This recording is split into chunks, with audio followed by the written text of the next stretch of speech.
Alright, today we're going to do a quick tutorial today on shift solenoids. This is going to be two shift solenoids from a 2004 Honda CRV. The big deal with these are, on mine, you're going to start having shift problems. This one here is your first to second gear, second to third, and third to fourth. The third to fourth sits on top of the transmission. It's a little easier to get to. Initially when it started happening, I just went to a transmission shop. I ran the transmission diagnostic code and it didn't give any results. It said the transmission was working properly. I knew it wasn't because it wasn't shifting. It started getting really bad. It wouldn't go into first gear, started locking. I went to two transmission shops that were very reputable and they said I needed a full transmission rebuild. I knew this wasn't true. I have experience in rebuilding transmissions and clutches and automatic and all that stuff. So if a transmission is bad, it's going to be consistent every day. It's not going to get worse. It's not going to get better. Some days I would drive and the transmission would shift better, and then the next day it was really bad. So I knew there was something going on with either electronic shift control or something of that sort. Basically diagnosed it myself. I knew it was a shift solenoid. I looked online. Remanufactured is $100. I wouldn't recommend going that route. They tend not to last that long. I went to the junkyard. Actually, I checked on a dealership. The shift solenoid, this one right here, is about $400, $350 to $400. This one here is about $200 for the overdrive solenoid. I went to a junkyard. They had 3 Honda elements there. I pulled all the solenoids off there, $5 a piece.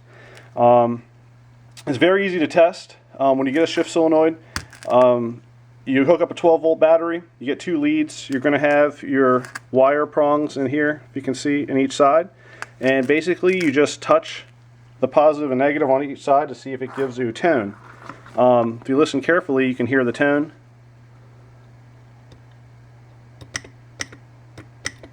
That one's functioning correctly. And this one, you can hear it's not as loud. And sometimes it doesn't shift at all. So this was my first gear to second gear. It wasn't working at all. So you can hear it's a very light, and sometimes when I'm touching it, it's not even activating. Now this one was second to third, and it's a really strong. So I know this one works right. And once again, we'll check this one here, just so you can hear. Almost nothing. Right there, I'm touching it and it's not even doing it. So I know this one's bad, okay? On the one I got at the junkyard, I tested them, I touched all of them. They all made the same sound, nice and strong. So I knew it was a good shift solenoid. It's going to do the same for your overdrive. When you touch the back, the plunger is going to make a sound. I'm not going to test it if I don't have to, because I don't want to run the risk of possibly damaging causing more damage than necessary. The main thing you want to do, it's really easy. This one sits on the front of the transmission, and this one's going to sit on top of the transmission, right underneath the battery tray.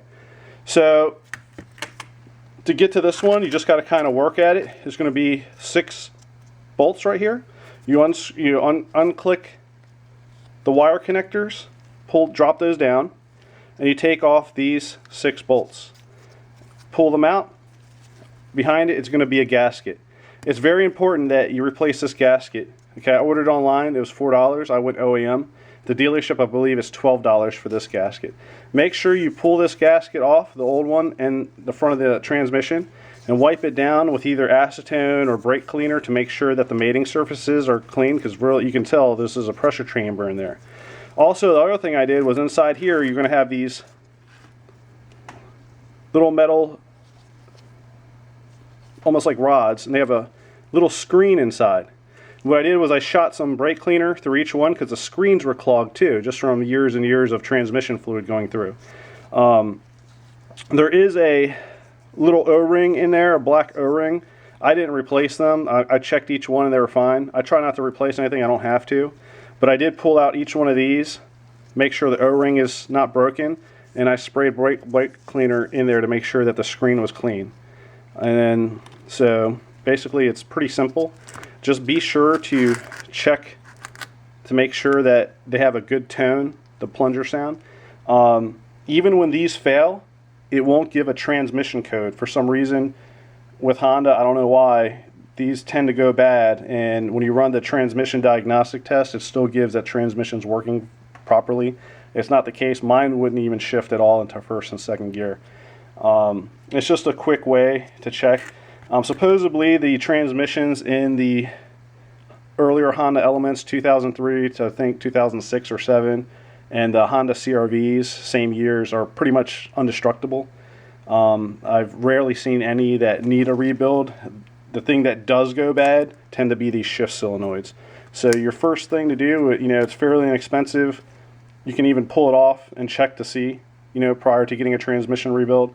I mean, it literally took me maybe an hour, hour and a half worth of work. Once I replaced it with the $5 solenoid I got from the junkyard, the transmission shifts better than it ever has.